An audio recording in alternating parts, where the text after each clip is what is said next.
بسم الله الرحمن الرحيم السلام عليكم ورحمة الله وبركاته. وعليكم السلام ورحمة الله وبركاته. بسم الله الرحمن الرحيم. الحمد لله رب العالمين، والصلاة والسلام على أشرف الأنبياء والمرسلين سيدنا ومولانا محمد وعلى آله وأصحابه المجاهدين الطاهرين. أما بعد. Saudara-saudara kaum muslimin rahimakumullah, agama mengajarkan bahwa di dalam melaksanakan segala macam pekerjaan hendaklah dilaksanakan dengan penuh hati-hati dan perhitungan. Dikatakan dalam pepatah, fit ta'annis salamah wa fil ajalatin nadamah. Di dalam keberhati-hatian itu ada keselamatan, dan di dalam sikap tergesa-gesa, di dalam sikap terburu-buru biasanya mengandung penyesalan. Tetapi ada 5 perkara yang malah memang harus dikerjakan secara buru-buru. Apa yang 5 perkara itu? Pertama, mengubur jenazah. Tidak baik kalau jenazah itu disemayamkan sampai 2-3 hari di rumah.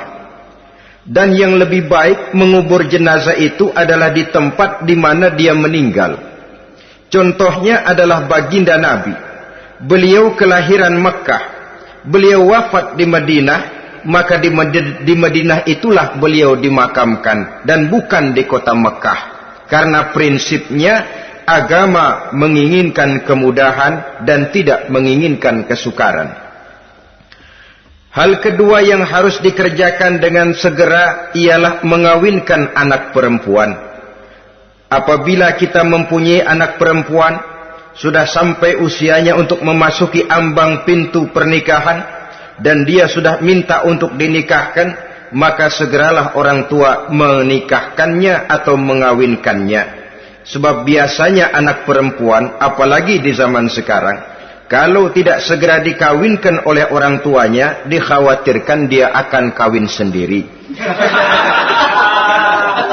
Dan itu tentu akhirnya akan merepotkan kedua orang tuanya. Hal ketiga yang harus dikerjakan dengan segera dan buru-buru ialah membayar hutang. Apabila kita sudah berhutang kepada seseorang dan sudah ada uang untuk membayarnya, bersegeralah untuk membayar. Sebab kalau ditunda besok, lusa atau hari minggu depan, dikhawatirkan uangnya akan terpakai untuk kepentingan-kepentingan yang lain, dan hutang akan tetap tinggal hutang, tidak pernah terbayar adanya. Hal keempat yang harus disegerakan ialah menghidangkan makanan untuk orang musafir yang kebetulan menjadi tamu di rumah kita. Dan hal yang kelima yang harus dilakukan dengan buru-buru, dengan segera, bertaubat apabila mengerjakan perbuatan dosa. Hal kelima inilah yang akan kita bicarakan pada pertemuan kita kali ini, yaitu tentang taubat kepada Allah Subhanahu wa ta'ala. Taubat berasal dari kata-kata taba yatubu, yang isim masdarnya adalah taubatan. Artinya sama dengan roja'a yarji'u, ada ya'udu, pulang atau kembali. Bertobat maksudnya kembali dari yang dilarang oleh Allah. Kalau dalam perjalanan hidup ini kita suka menerjang larangan-larangan Allah, melaksanakan apa-apa yang dilarang olehnya, maka taubat artinya meninggalkan larangan-larangan itu dan kembali kepada apa yang diperintah oleh Allah Subhanahu wa ta'ala. Kenapa taubat ini harus disegerakan? Karena makhluk bernama manusia ini sulit melepaskan diri dari dosa dan salah. Nabi bersabda, kullu bani Adam khatta'un wa khairul khatta'ina tawwabun. Setiap anak Adam yakni setiap manusia pasti mempunyai dosa dan kesalahan. Dan sebaik-baik orang yang mempunyai dosa dan kesalahan ialah orang yang segera bertaubat. Dengan kata lain, orang yang baik sesungguhnya bukanlah orang yang tidak punya salah, karena tidak ada orangnya yang tidak punya salah. Tetapi orang yang baik adalah orang yang apabila melakukan kesalahan, dia segera sadar, dijadikannya kesalahan itu sebagai pelajaran untuk tidak diulanginya lagi pada masa-masa yang akan datang. Inilah yang digambarkan oleh Allah Subhanahu wa taala dalam surah Ali Imran ayat 135. Walladzina iza fa'alu fahishatan, dan orang-orang yang apabila mereka terjatuh ke dalam perbuatan dosa, au zalamu anfusahum, atau berbuat zalim kepada diri mereka sendiri, zakarullaha fastaghfaru lidzunubihim, mereka segera ingat kepada Allah dan memohon ampun terhadap dosa yang pernah mereka kerjakan. Saudara-saudara kaum muslimin rahimakumullah, sejak awalnya iblis memang sudah memproklamirkan diri di hadapan Allah Subhanahu wa taala. Apa kata iblis? Ya Rabbi wa izzatika la azalu aghwi bani adama ma damat arwahuhum fi ajsadihim. Ya Allah, demi kemuliaan-Mu saya bersumpah, kata iblis, saya akan selalu memperdayakan anak-anak Adam. Saya akan selalu menggoda manusia selama ruh mereka masih ada di dalam jasad mereka. Jadi selama ruh masih ada di dalam jasad, selama itulah iblis akan selalu berusaha menggelincirkan manusia untuk jatuh ke tempat-tempat salah dan ke tempat-tempat dosa. Tetapi kemudian Allah juga memberikan jaminan. Allah menjawab proklamasi iblis ini, wa izzati wa jalali ya mal'un la azalu aghfiru lahum mastaghfaru. Demi kehormatanku, demi kemuliaanku, hai mal'un, hai yang terkutuk, hai iblis, kalaupun engkau selalu memperdayakan manusia, kalaupun engkau selalu menipu dan menggoda mereka sepanjang ruh mereka masih ada di dalam jasad, aku akan senantiasa memberikan ampun kepada mereka sepanjang mereka memohonkan ampun kepadaku. Inilah jaminan dari Allah Subhanahu wa ta'ala. Saudara-saudara kaum muslimin rahimakumullah, oleh karenanya apabila kita berbicara tentang taubat, artinya kita berbicara tentang tingkah laku kita dalam kehidupan sehari-hari. Apa yang harus kita lakukan untuk sempurnanya satu taubat? Pertama, menyesal terhadap dosa yang pernah kita lakukan. Kadang-kadang ada juga orang bertaubat, tapi bukan nyesal terhadap dosa yang dia kerjakan, malah puas katanya.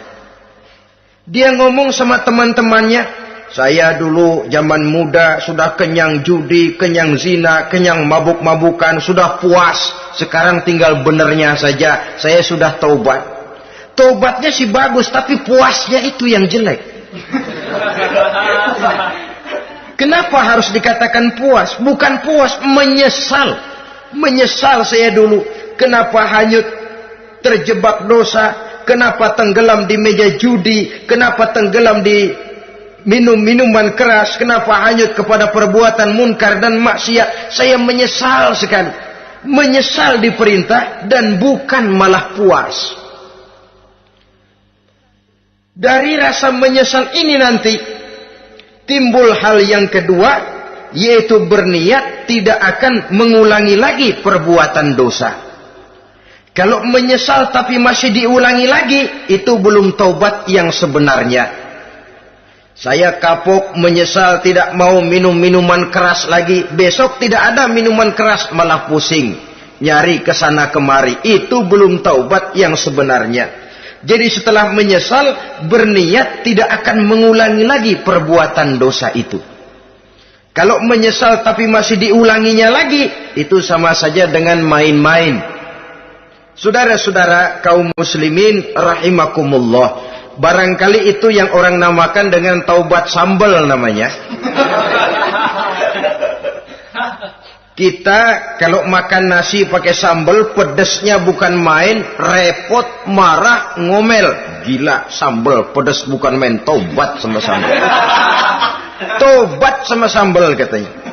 Tapi 2-3 hari kemudian dia makan lagi, nggak ada sambal, nyari.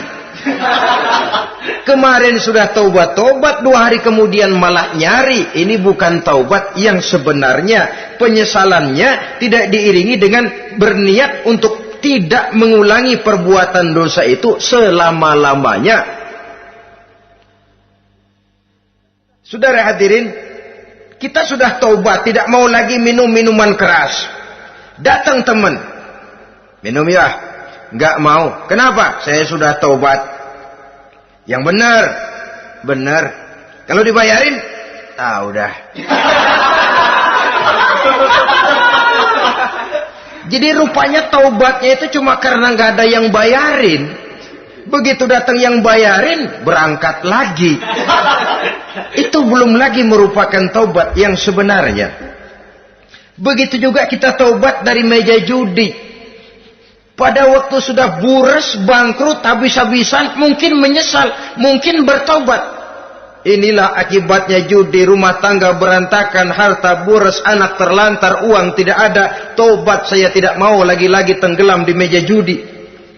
Pada saat kondisinya bangkrut, itu yang diucapkan.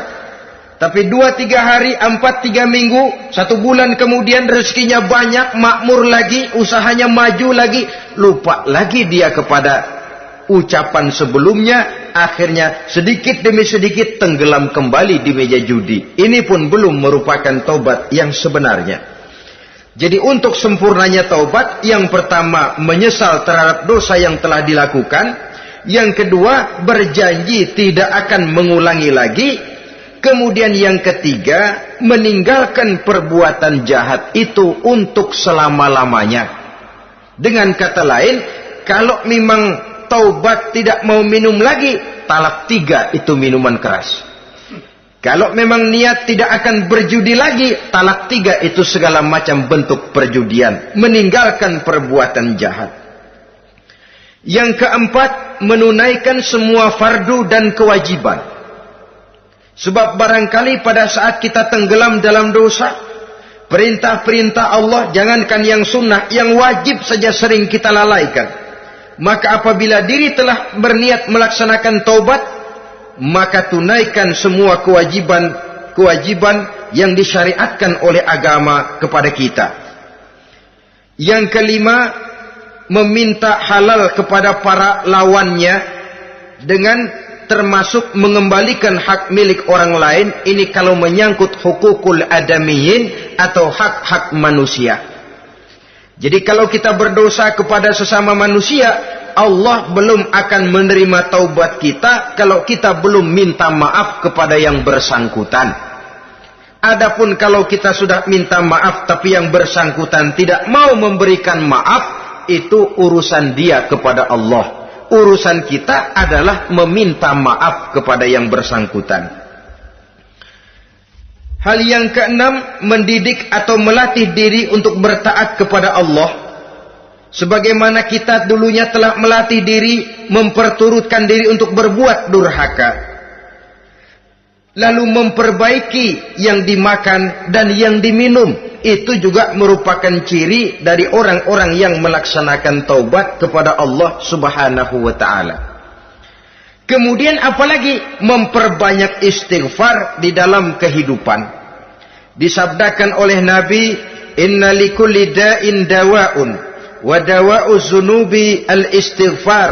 Sesungguhnya segala macam penyakit tentu ada obatnya, dan obat dari segala macam dosa adalah istighfar. Saudara-saudara kaum muslimin rahimakumullah. Jadi kalau yang terdahulu merupakan perbuatan-perbuatan konkret, maka yang terakhir ini taubat dalam bentuk ucapan berupa memperbanyak istighfar, memohonkan ampun kepada Allah Subhanahu wa ta'ala. Mari kita lihat.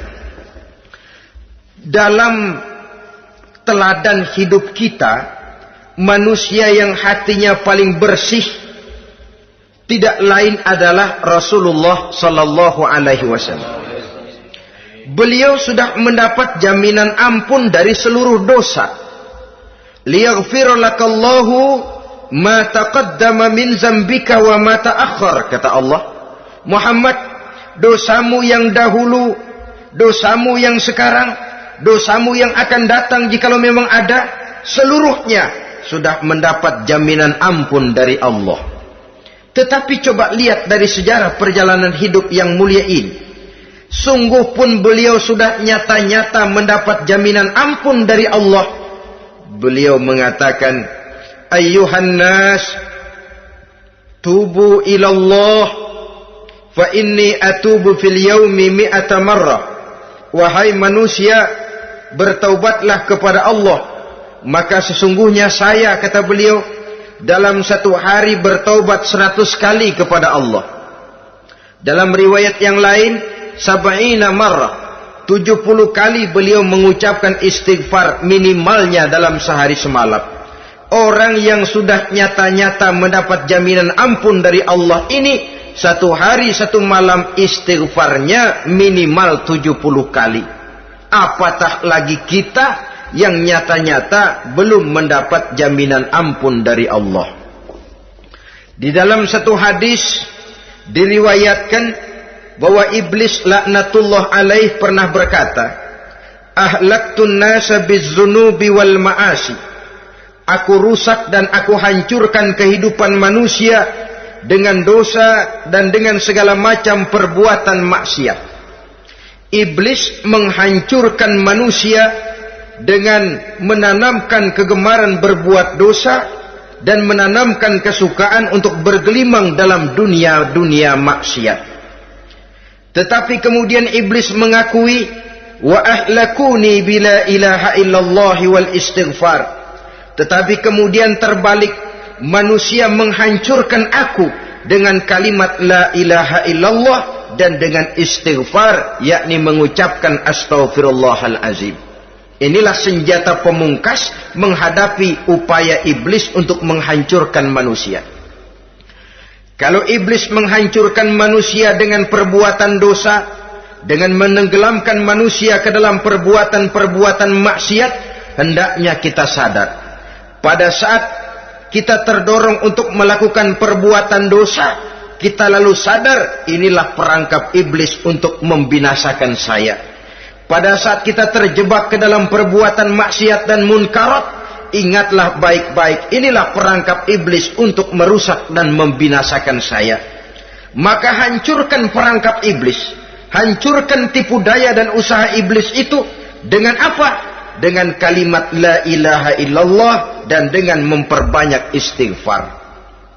Falamma ra'aitu dzalik, ketika aku lihat hal itu, kata iblis, mereka hancurkan kita dengan dosa dan maksiat, dan kita hancurkan mereka dengan la ilaha illallah dan istighfar. Diamkah iblis? Puaskah iblis? Ternyata tidak.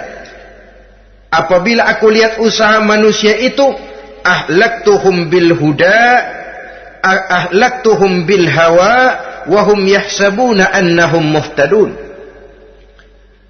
Apabila mereka hancurkan aku dengan la ilaha illallah dan istighfar, maka aku kembali menghancurkan mereka dengan mempergunakan hawa nafsu, sehingga mereka menyangka bahwa mereka adalah orang-orang yang mendapat petunjuk. Ditanamkan dalam diri kita perasaan bahwa kitalah orang yang paling benar, itu pun tipu daya iblis. Maka orang pintar itu baik, tapi merasa pintar itu jelek. Orang benar itu bagus, tapi merasa benar itu tidak baik. Karena biasanya orang kalau sudah merasa benar, lalu cenderung untuk menganggap orang lain tidak benar. Kalau sudah begitu, dia akan mengklaim diri, sayalah orang yang paling benar, yang lain tidak benar semuanya. Itu termasuk perangkap iblis juga. Setelah kita gempur mereka dengan kalimat tahlil dan dengan kalimat istighfar. Saudara-saudara kaum muslimin rahimakumullah, Allah maha pengasih dan maha penyayang.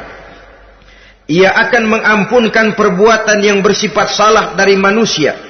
Hanya manusia saja yang kadang-kadang bodoh, tidak mau mengampuni dan memaafkan dirinya sendiri, dengan membiarkan dirinya terseret berlarut-larut dalam dosa tanpa keinginan untuk bertaubat. Sepanjang nafas belum sampai di tenggorokan, sepanjang matahari masih terbit di sebelah timur dan terbenam di sebelah barat, sepanjang itu Allah masih akan menerima taubat seorang hamba. Innallaha yaqbalu taubatal abdi ma lam yugharghir. Allah akan senantiasa menerima taubat seorang hamba sebelum nafasnya sampai di tenggorokan. Apabila nafas sudah sampai di tenggorokan, maka taubat sudah terlambat adanya. Lalu yang konkret di dalam kehidupan ini, apa ciri-ciri dari orang yang melaksanakan taubat itu? Seorang ahli hikmah berkata, pertama, orang yang taubat itu kelihatan bahwa dalam kehidupan ini dia mampu menjaga lidahnya dari ucapan yang berlebih-lebihan, dari ucapan yang tidak ada manfaatnya, dari ucapan yang mengandung dosa, namimah, mengadu domba, dan ucapan-ucapan yang merugikan orang lain. Orang yang taubat kelihatan dari lidahnya. Ini yang konkret. Yang kedua, orang yang taubat itu cirinya tidak ada lagi rasa dengki di hatinya, tidak ada keinginan untuk membenci dan memusuhi orang lain. Kenapa? Dia sudah sibuk memikirkan kekurangan dirinya sendiri, sehingga tidak ada waktu lagi untuk mengorek-ngorek, mencari-cari aib dan kekurangan pada diri orang lain. Ini makna ucapan Nabi, tuba liman syaghalahu aibuhu an uyubin nas. Beruntunglah orang yang kekurangan pada dirinya menyebabkan dia cukup sibuk sehingga tidak sempat mencari-cari dan mengorek-ngorek aib dan kekurangan orang lain. Berbeda dengan orang yang masih jauh dari sikap taubat, selalu berusaha mencari dan mengorek-ngorek kekurangan orang lain, sementara aib dan kekurangan dirinya diumpetin. Ini namanya ilmu kancil.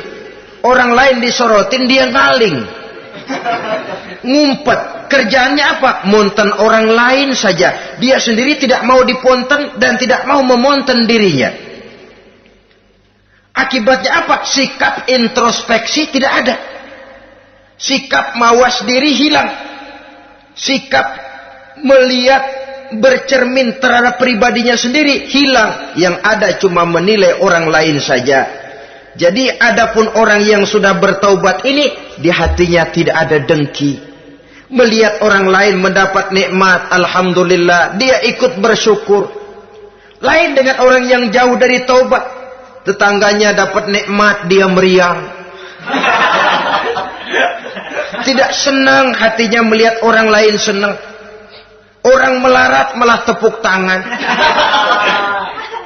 Saudara hadirin yang saya muliakan, orang yang semacam ini pada hakikatnya selalu disiksa oleh perasaannya sendiri.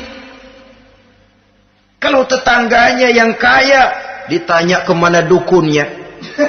Tapi kalau tetangganya jatuh melarat, dia tepuk tangan, gembira bukan main. Lain dengan orang yang sudah bertobat, hasud itu hilang dari dirinya. So hasud inilah yang akan memakan kebaikan yang kita kerjakan. Kata Nabi, hasud itu bisa memakan kebajikan seperti api memakan kayu bakar. Allahu Akbar. Puasa kita, zakat kita, sholat kita, habis keropos dimakan oleh sifat hasud. Tidak terasa, tapi begitu kita punya sifat dengki kepada orang lain, maka sholat kita dimakan oleh dengki tadi, puasa kita dimakan oleh dengki tadi, segala macam kebaikan yang kita kerjakan dimakan oleh si dengki tadi, seperti api memakan kayu bakar, cepat sekali. Itulah sebabnya bagaimanapun banyak kebaikan yang sudah kita kerjakan, jangan bangga dan jangan lalai. Sebaliknya, bagaimanapun besar dosa dan kesalahan yang pernah kita lakukan, jangan putus asa dari rahmatnya Allah Subhanahu wa ta'ala. Jadi yang kedua, ciri orang yang bertaubat, di hatinya tidak ada dengki dan tidak ada rasa ingin memusuhi orang lain. Dia berhadapan dengan setiap orang dengan modal husnuzon, baik sangka kepada Allah. Tidak a priori. Kadang-kadang ada orang ketemu saja baru tapi sudah punya rasa jelek. Diperturutkannya suuzonnya. Yang ketiga, ciri orang bertaubat itu menjauhkan diri dari pergaul dengan orang-orang jahat. Sebab kita tahu bahwa pergaulan sangat besar pengaruhnya dalam ikut membentuk kepribadian manusia. Asyariku wa fi syarri syarrun. Bersekutu dengan kejahatan biasanya ikut jadi jahat. Walaupun secara langsung tidak melakukan kejahatan, tapi sudah termasuk dalam jamaah yang jahat juga namanya. Saudara-saudara kaum muslimin, bukan berarti orang yang taubat lalu tidak mau bergaul, itu juga mencerminkan keangkuhan diri. Bergaul dia bergaul, tetapi kepada orang-orang yang jahat, ia sekedar menghindarkan diri pergaulannya itu dari kejahatan yang bisa ditimbulkan oleh orang-orang jahat tadi. Ciri yang keempat dari orang yang bertaubat, dia mempersiapkan diri untuk menghadapi mati. Mempersiapkan diri. Sebagaimana kita tahu, kalau kita akan pergi ke luar kota, tentu kita membawa bekal. Makin jauh perjalanan, makin banyak bekal yang harus kita bawa. Hidup ini adalah perjalanan panjang yang kita juga memerlukan bekal dalam kehidupan. Orang yang bertaubat, orang yang mempersiapkan diri untuk menghadapi maut dan menghadapi hari-hari sesudah maut itu datang. Menghadapi kehidupan di alam barzakh, menghadapi kehidupan di alam akhirat dan selanjutnya. Dia mempunyai persiapan sehingga kapan maut datang dia sudah punya persiapan lebih dahulu. Saudara, kalau kita siap dipukul orang, pada saat pukulan itu datang, rasanya sakitnya agak lebih kurang daripada kita tidak pernah siap untuk dipukul. Walaupun bobot pukulannya sama, tapi kita akan lebih punya daya tahan kalau kita sudah siap. Oleh karena itu, orang yang bertobat, orang yang mempunyai persiapan untuk menghadapi mati. Tidak hanya untuk menghadapi mati, tapi juga menghadapi hidup di seberang kematian nanti. Maka karenanya dia sibuk dengan dunianya, tapi juga dia lebih sibuk dengan akhiratnya. Dia tenggelam dalam berbagai macam kesibukan dunia, lain saat dia memfanakan diri untuk membekali diri menghadapi kehidupan sesudah hidup yang sekarang ini. Ciri-ciri ini tentu akan kelihatan dari gerak hidup seseorang. Saudara-saudara kaum muslimin rahimakumullah. Jadi dengan kata lain, kalau kita kembali kepada surah Ali Imran ayat 135 tadi, apabila dalam kehidupan terjebak kita kepada perbuatan dosa atau zalim kepada diri sendiri, zakarullah, segeralah mengingat Allah, fastaghfaru li dzunubihim, dan segera memperbanyak istighfar, memohon ampun kepada Allah Subhanahu wa taala, sebab dosa dalam Islam hanya bisa ditebus dengan taubat. Bukan dengan uang, bukan dengan beras, bukan juga dengan piagam. Dosa dalam Islam hanya bisa ditebus dengan melaksanakan taubat kepada Allah. Dan untuk bertaubat tidak usah ngulur waktu. Besok saja, bulan depan saja, tahun depan saja, nanti saja kalau sudah agak sedikit tua. Ibarat diri kita ini kaca, kata Imam Ghazali, maka dosa adalah debu. Apabila kaca kena debu, sedikit nempel debu, lalu dilap, sedikit nempel debu, terus dilap lagi, insya Allah kaca akan tetap bersih. Tapi kalau kita menunggu debu sampai banyak, apalagi sampai berurat, berkarat, nanti akan sulit membersihkannya. Demikian hati manusia itu. Kalau sudah dihinggapi oleh dosa, ditumpuknya lagi, berkarat dosa dalam hati, biasanya berat untuk melaksanakan taubat. Untuk lebih meningkatkan pengertian kita tentang ciri dari orang-orang yang bertaubat, mari kita ikuti sebuah dialog yang pernah terjadi antara Rasul dengan para sahabat. Satu hari ketika sedang berkumpul dengan para sahabat, baginda Rasul bertanya, "Atadruna manit taib?" Saudara-saudara, tahu enggak saudara-saudara, siapa sebenarnya orang-orang yang bertaubat itu? Macam-macamlah jawaban para sahabat, tapi yang jelas akhirnya mereka berkata, Allahu wa rasuluhu a'lam.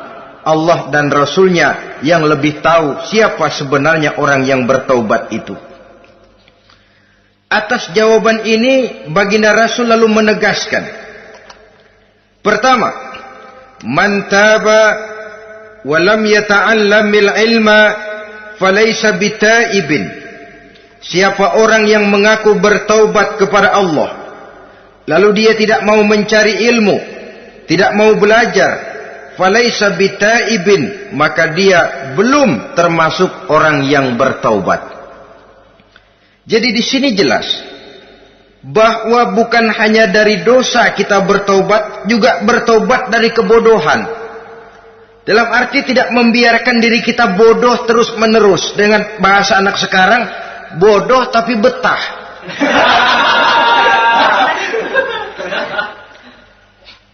Orang yang mengaku bertaubat tapi tidak menggali ilmu, tidak mau belajar, tidak mau mencari ilmu, tidak hadir di mana majelis taklim, belum dianggap taubat yang sebenarnya. Jadi grafik orang yang taubat itu kelihatan dari kesungguhannya mencari ilmu, menghadiri majelis taklim, menghadiri kuliah-kuliah, ceramah-ceramah dan diskusi-diskusi keagamaan. Rakus dia dengan ilmu pengetahuan agama. Sehingga dengan ilmunya taubatnya semakin mantap. Ini ciri yang pertama. Lalu beliau bersabda lagi, "Wa man taba wa lam yazdad fil ibadati falaysa bitaibin." Barang siapa yang mengaku bertaubat tapi ibadahnya tidak tambah-tambah, maka dia belum termasuk orang yang taubat. Orang yang bertaubat ada grafik peningkatan ibadahnya. Jadi kalau mulutnya taubat, minta ampun, tapi ibadahnya gitu-gitu aja, belum merupakan taubat yang sebenarnya. Jadi pada saat dia melaksanakan taubat, memproklamirkan diri untuk kembali ke jalan Allah, nilai ibadahnya meningkat. Kalau sholatnya tadinya cuma sekedar yang wajib-wajib saja, setelah dia taubat bertambah melaksanakan yang sunnah, rawatibnya, qobliyah, ba'diyahnya, atau kemudian nawafilnya berupa tahajud, hajat, duha, istikharah, dan solat-solat sunnah lainnya. Jadi kelihatan dari peningkatan ibadahnya. Ini ciri yang kedua.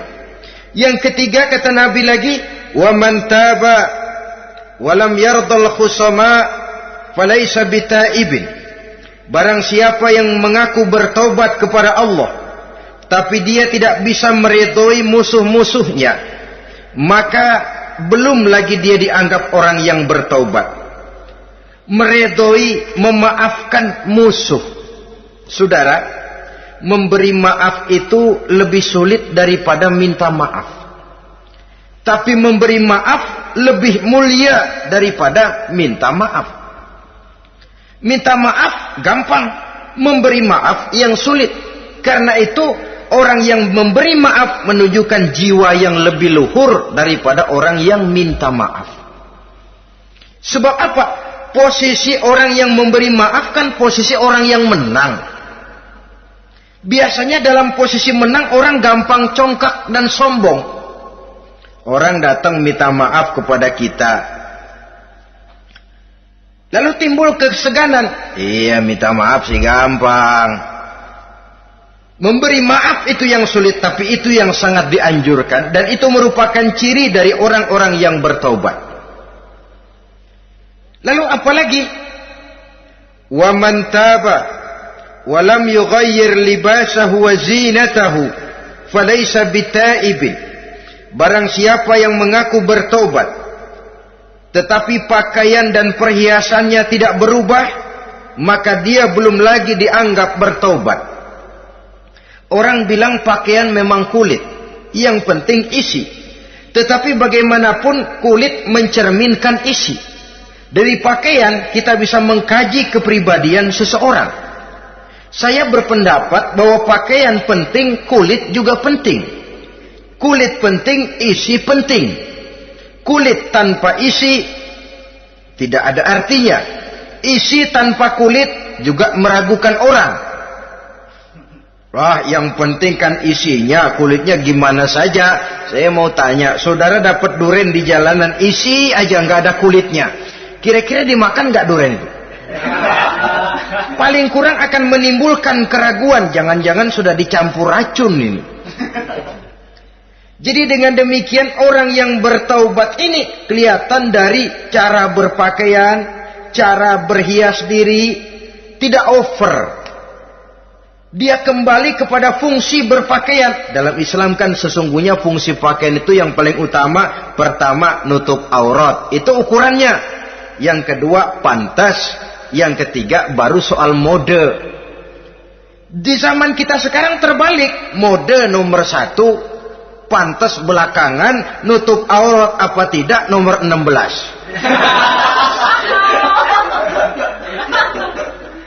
Kalau sudah mode, kita kekira kekurangan pertimbangan. Ini buat saya pantas apa tidak, ini menutup aurat apa tidak. Kita balik. Padahal fungsi berpakaian dalam Islam tujuan utamanya pertama nutup aurat. Biar modenya mutaakhir, ciptaan Pierre Cardin sekalipun, kalau memang tidak nutup aurat, ya hukumnya masih belum berpakaian. Atau juga ukuran yang kedua, pantas. Yang orang lain pantas kita pakai, belum tentu kita pantas. Kita kadang-kadang kehilangan pertimbangan. Lihat iklan bintang film memakai pakaian yang begini bagus, lalu kita pakai saja. Ya tentu namanya bintang film. Kadang-kadang pakaian untuk show dipakai buat kondangan. Akhirnya habis sekampung orang nonton dia. Ya nggak pantas toh, nggak wajar. Saudara hadirin yang saya muliakan, orang yang bertobat kelihatan dari pakaian dan perhiasannya. Kalau sudah memakai perhiasan, ya sekedarnya saja. Tidak lalu dengan niat supaya orang tonton, supaya orang lihat, supaya orang tahu dia kaya, supaya timbul decak kagum, asal dia lihat orang lalu wah. Kalau sudah diwahi lalu senang. Saudara hadirin yang saya muliakan. Kemudian kata Nabi lagi, wa man taba wa lam yubaddil ashabahu falaysa bitaibin. Siapa yang mengaku bertaubat tapi pergaulannya dari itu ke itu saja, seperti itu juga tidak mengalami perubahan, maka dia belum lagi dianggap bertaubat. Kalau taubat kita dari judi, jangan bergaul lagi dengan penjudi. Dalam arti jangan berkumpul di majelis judi. Ah, saya sih udah tobat nggak main judi, tapi ngumpulnya di situ terus. Ya bagaimana? Pada akhirnya toh akan terseret juga.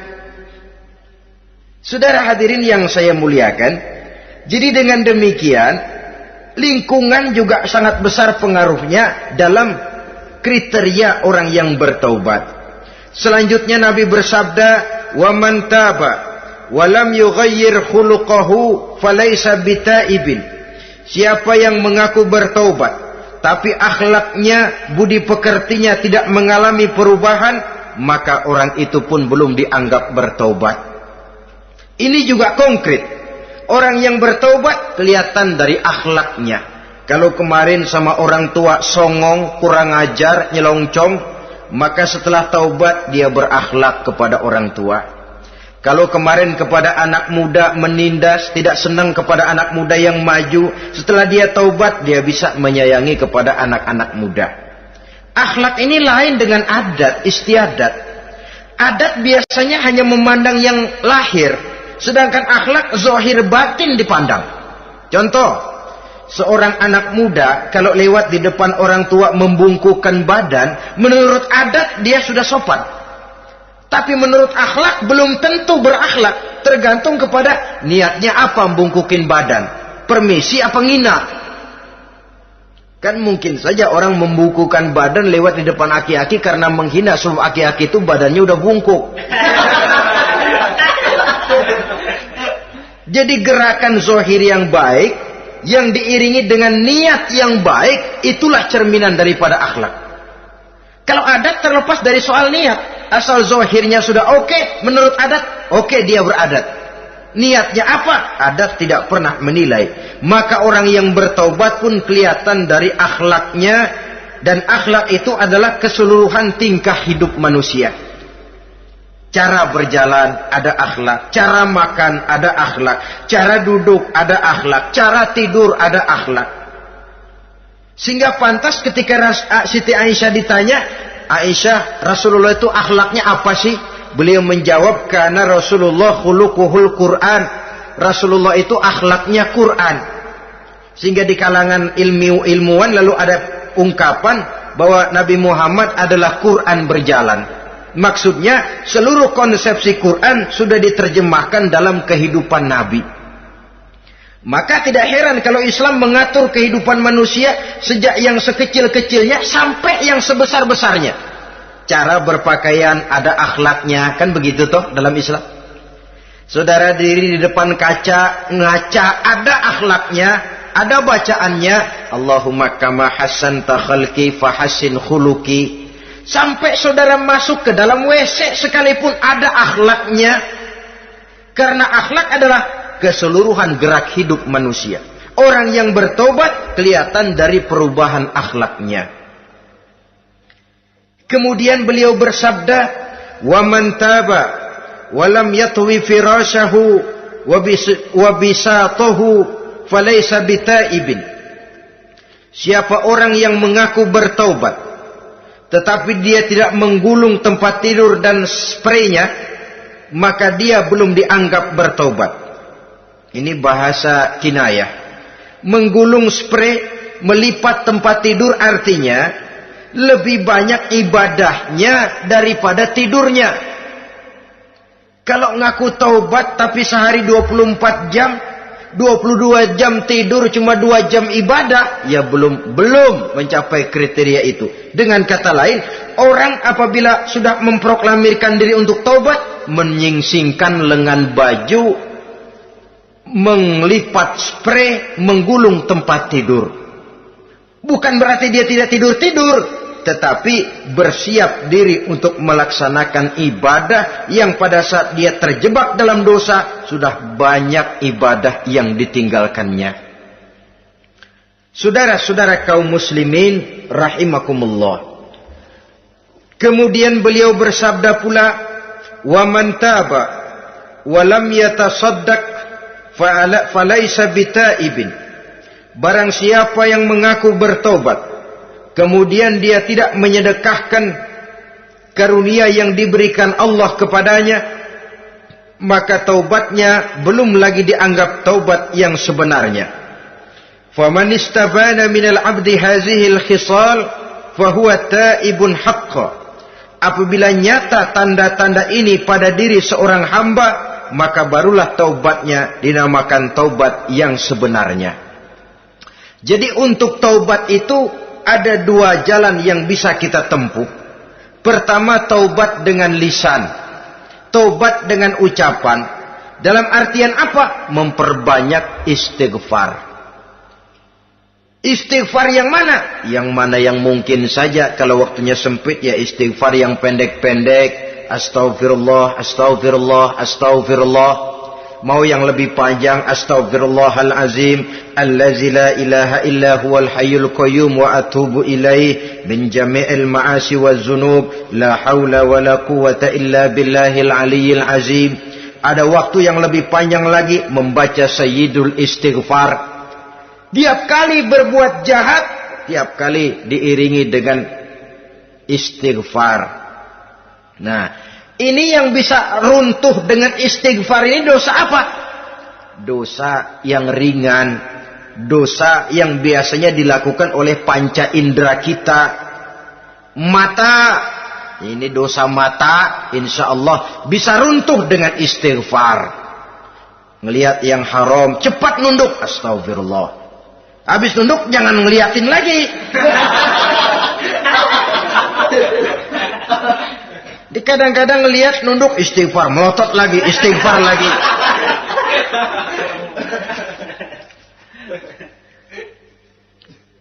Saudara hadirin yang saya muliakan, kata Imam Ali, nazratul ula laka wasaniyatu alaika. Ini dalam menjaga mata. Pandangan pertama rezekimu, kelihatan, namanya kelihatan kan rezeki. Pandangan pertama rezekimu, ulangannya dosamu. Ulangannya ini yang bisa membawa dosa. Dosa karena lidah, mengucapkan kata-kata yang menyakitkan orang. Dengan istighfar, insya Allah runtuh. Adapun dosa-dosa besar lainnya, tentu harus dengan perbuatan. Tidak cukup dengan sekedar istighfar saja. Perbuatannya apa? Itulah seperti yang sudah saya sampaikan pada ciri-ciri orang yang bertaubat tadi. Oleh karenanya, beruntunglah kita masih diberikan umur oleh Allah. Sehingga segala dosa dan kesalahan yang kita lakukan, kita masih punya kesempatan untuk mengadakan pemutihan, bertaubat kepada Allah. Nah, apa kemudahan yang diberikan Allah kepada orang yang melazimkan istighfar di dalam hidupnya? Pertama, kata Nabi, man lazimal istighfar, siapa orang yang melazimkan, membiasakan diri istighfar, diberikan keistimewaan oleh Allah. Pertama, ja'alallahu lahu min kulli dhiqin makhraja.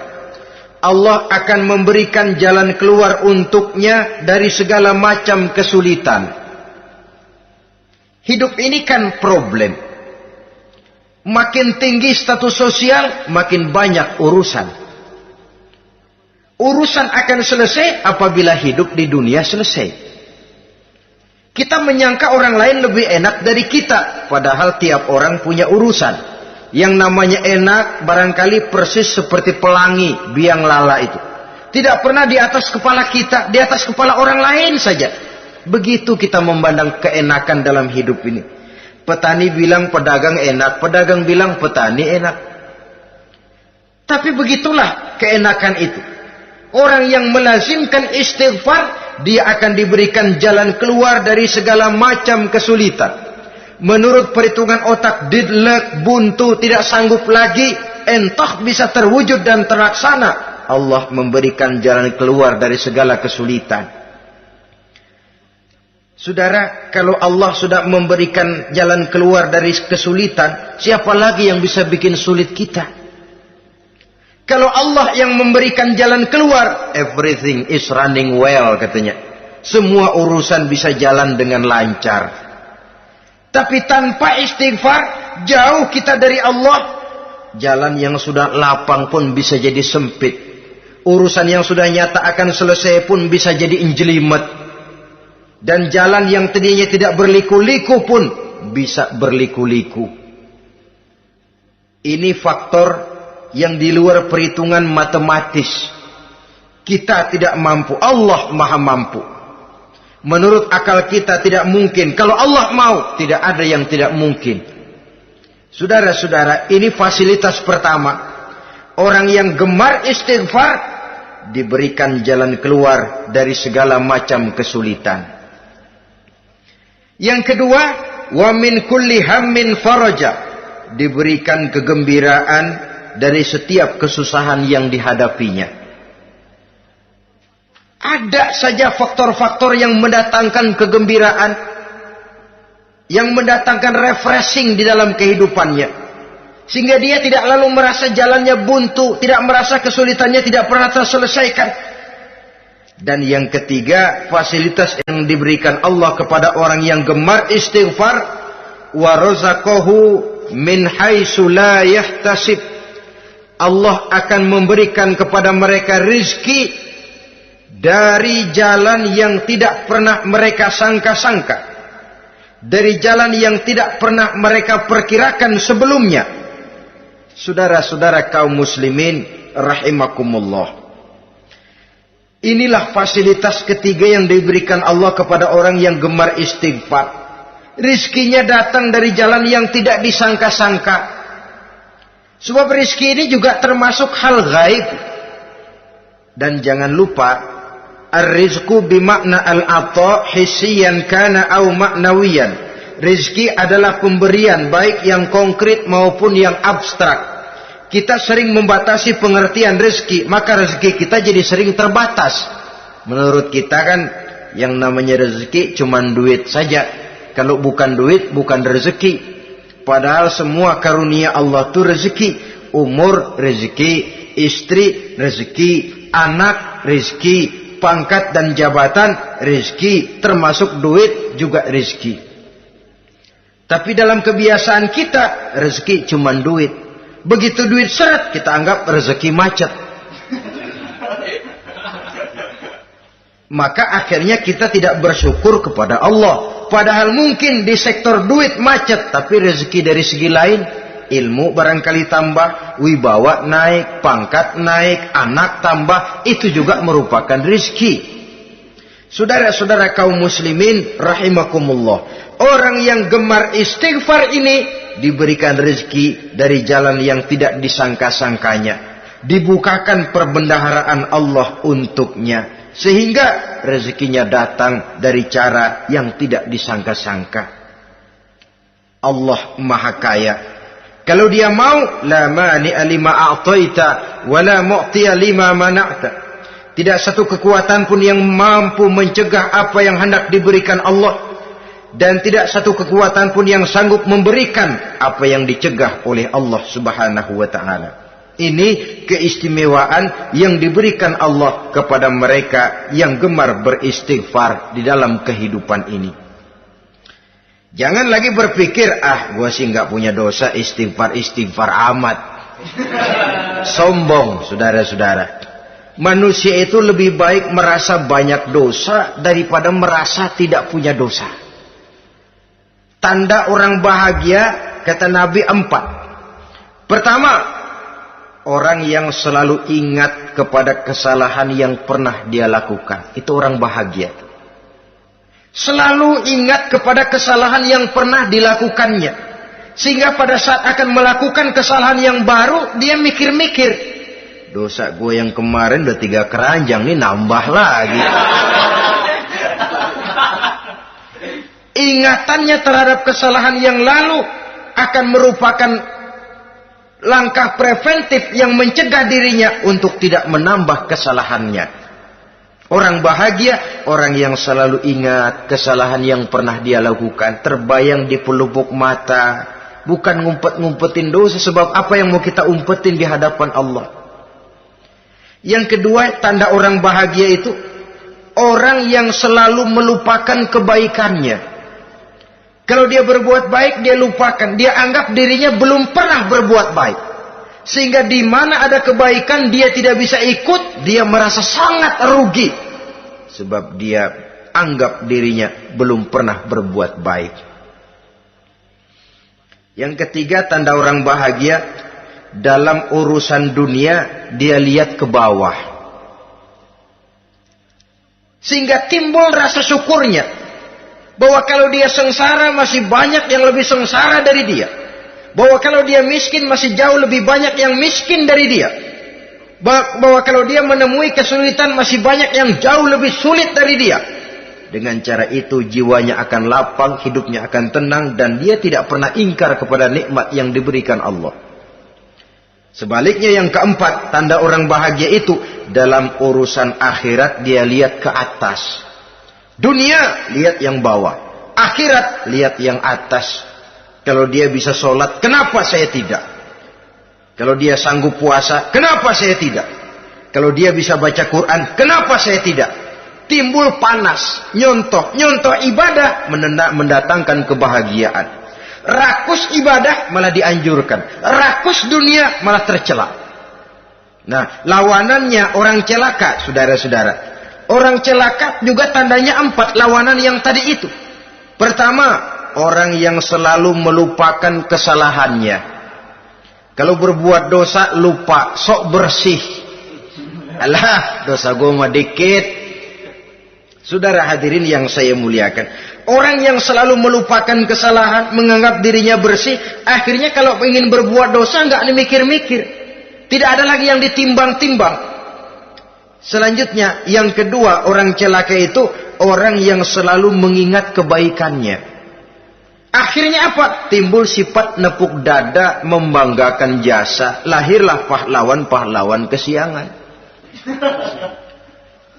Selalu membanggakan diri, nepuk dada. Kalau enggak saya, kalau enggak saya. Itu masjid, kalau enggak saya. Itu pesantren, kalau enggak saya. Itu umat, kalau enggak saya. Kalau enggak saya. Memangnya kalau enggak sampean kenapa? Orang yang celaka adalah orang yang selalu menghitung-hitung kebaikan yang pernah dikerjakannya. Keikhlasannya kurang, makin dia hitung, makin kurang nilai pahalanya.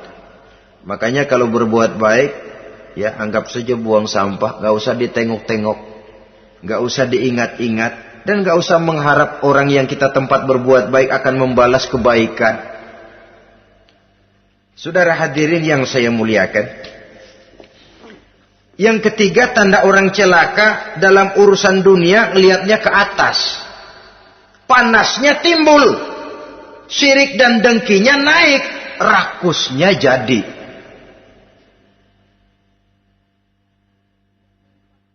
Timbul sifat panasnya itu. Tidak mau ngerti. Kalau tetangga saya bisa beli kulkas, kenapa saya tidak?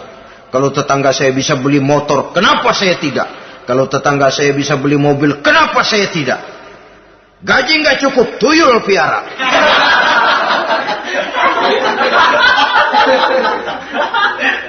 Orang itu kalau sudah didorong oleh rakus kan bisa jadi menghalalkan segala macam cara untuk mencapai tujuan. Dibakar oleh sifat tamak dan rakus bin serakah. Nah, kalau sudah didorong oleh rasa rakus, yang segera tersingkir pertama rasa malu. Orang kalau sudah rakus nggak ada malunya, rasa malunya hilang. Padahal syarat jadi orang itu kan kalau punya rasa malu. Nggak punya rasa malu, kurang syarat jadi orang. Akan bagaimana jadinya masyarakat, bahkan bangsa dan negara, kalau rakyatnya sudah tidak punya rasa malu. Yang kedua, rasa takut hilang, terutama takut kepada Allah. Sirna sama sekali. Sudah tujuan menghalalkan cara. Yang keempat, tanda orang celaka dalam urusan akhirat, lihatnya malah ke bawah. Kenapa kamu enggak sholat? Itu bapak anu yang tuaan, enggak, saya enggak lagi. Kenapa ngelihatnya mesti kepada yang begitu? Sehingga lalu tidak ada gairah untuk mencontoh. Saudara-saudara kaum muslimin rahimakumullah, walaupun serba singkat oleh karena terbatasnya ruang pembicaraan ini, mudah-mudahan bisa memberikan gambaran sepintas tentang ciri-ciri orang yang bertaubat. Dengan harapan, marilah kita menjadi orang yang bertaubat sebenarnya, dengan ciri menyesal terhadap dosa yang pernah kita lakukan, meninggalkan perbuatan jahat, dan berjanji tidak akan mengulangi lagi perbuatan jahat itu. Kalau dia menyangkut hak-hak manusia, maka hak itu harus kita kembalikan, dan kepada yang bersangkutan kita harus meminta maaf. Apabila ditambah dengan kegiatan lisan, memperbanyak istighfar dalam kesempatan yang mungkin di sepanjang perjalanan hidup ini. Ini sajalah yang kita bicarakan pada pertemuan kali ini. Terima kasih atas segala perhatian. Mohon maaf atas segala kekurangan. Usikum wa nafsi bitaqwallah. Wassalamualaikum warahmatullahi wabarakatuh. Waalaikumsalam.